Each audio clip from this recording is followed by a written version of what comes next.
The gift of the Holy Spirit is received during the sacrament of confirmation, but what is really known about the power of the Holy Spirit? Recently, some parishioners in the diocese discovered more about the Holy Spirit at a Lenten series dedicated to the subject. Steve Kiltonick has more. Hosanna, Hosanna. It's a Thursday night at the Pope John Paul II Social Center at Mater Dolorosa Parish. Outside, the threat of an early spring snowstorm hasn't deterred some 120 people from coming out and getting in the Spirit to sing praises to the Holy Spirit.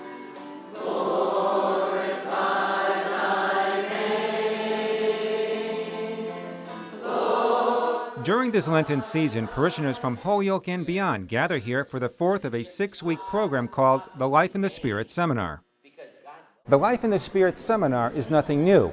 It was developed and evolved over the past 30 years, but its goals remain the same: to deepen one's relationship with Christ and to awaken in each participant the power of the Holy Spirit.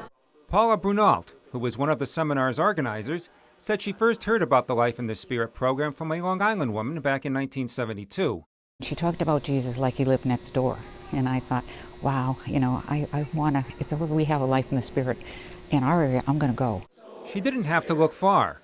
Shortly thereafter, she attended a seminar at Blessed Sacrament Parish in Holyoke. She's been hooked ever since.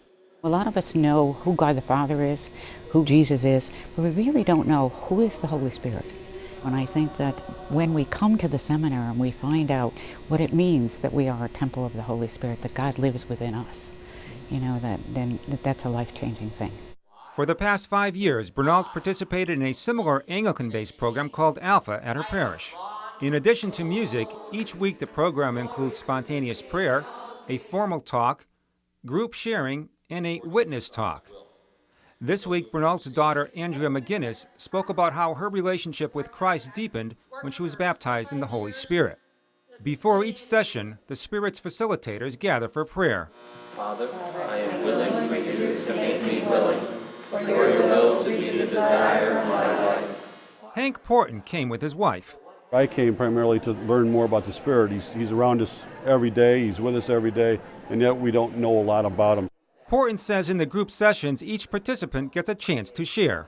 I'm very impressed with some of the comments that I've heard at the group meetings, the love that people share amongst each other. Jane Bardley Shepherd came with her husband and daughter.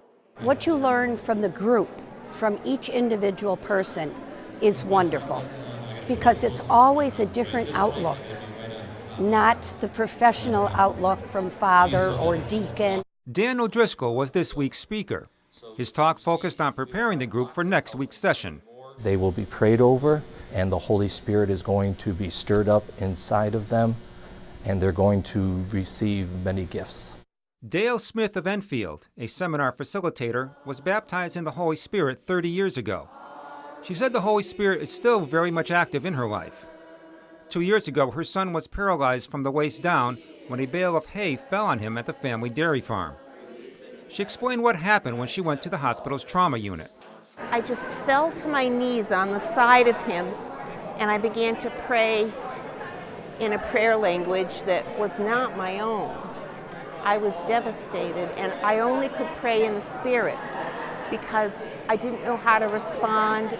Father Alex Simerman, pastor of Mater Dolorosa, was impressed with the turnout and that people are deepening their faith.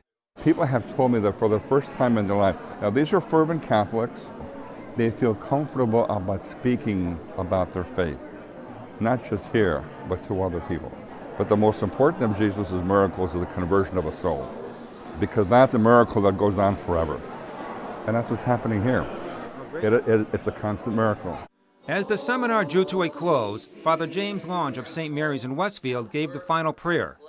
The group sang one more song of praise before heading out the door, lifted from the gifts of the Holy Spirit and spiritual renewal.